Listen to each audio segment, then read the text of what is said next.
નમસ્કાર, આપ જોઈ રહ્યા છો સ્પાર્ક ટુડે ન્યૂઝ। બોડેલી ખાતે રામનવમીના પવિત્ર તહેવારની ધામધૂમ અને ભક્તિભાવ સાથે ઉજવણી કરવામાં આવી। નગરમાં ભવ્ય શોભાયાત્રાએ આકર્ષણ જમાવ્યું। ઉત્સવ અને ધર્મપ્રિય બોડેલી નગરમાં પ્રતિવર્ષની જેમ આ વર્ષે પણ યુવા મિત્ર મંડળ રામજી મંદિર બોડેલી દ્વારા ભગવાન શ્રી રામના જન્મોત્સવ નિમિત્તે ભગવાન શ્રી રામની પૂજા અર્ચના કરી પ્રભુ શ્રી રામની છબી સાથે સુંદર રીતે સુશોભિત કરાયેલા રથમાં 21 ફૂટની હનુમાનજીની ગદા સાથે અલીપુરાના મા શ્રી ખોડિયાર માતાના મંદિરથી ભવ્ય શોભાયાત્રાનું આયોજન કરવામાં આવ્યું હતું। શોભાયાત્રા અલીપુરા ખોડિયાર માતાના મંદિરથી નીકળી અલીપુરા રામ ચોક પર પહોંચી, જ્યાં ભગવાન શ્રી રામની આરતી કરી શોભાયાત્રા આગળ વધી બોડેલીના માર્ગો પર ફરી રામજી મંદિર પહોંચી, જ્યાં શોભાયાત્રામાં મોટી સંખ્યામાં જોડાયેલા સનાતન હિન્દુ ધર્મના ભક્તોએ પ્રભુ શ્રી રામની સમૂહ આરતી કરી ધન્યતા અનુભવી હતી।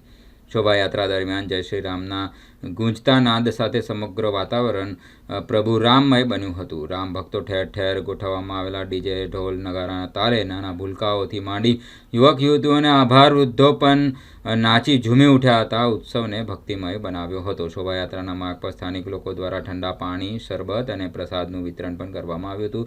સુરક્ષા વ્યવસ્થા માટે પોલીસ તંત્ર દ્વારા યોગ્ય બંદોબસ્ત ગોઠવવામાં આવ્યો હતો। સમગ્ર બોડેલી નગર ધાર્મિક રંગમાં રંગાઈ ગયું હતું। જય સિયારામ। આજે તારીખ 26/3/2026 ને રોજ ભગવાન શ્રી રામનો જન્મોત્સવ નિમિત્તે દર વર્ષની જેમ આ વર્ષે પણ યુવા મિત્ર મંડળ રામજી મંદિર બોડેલી દ્વારા સરસ એક ભવ્ય શોભાયાત્રાનું આયોજન કર્યું છે। એ શોભાયાત્રામાં પ્રભુ શ્રી રામની શોભાયાત્રા ખોડિયાર માતાના મંદિરેથી શરૂ કરી બોડેલીના નગરમાં ભ્રમણ કરી અને રામજી મંદિરે પૂર્ણાહુતિ થાય છે। ત્યાં આગળ મહાઆરતીનું પણ આયોજન છે।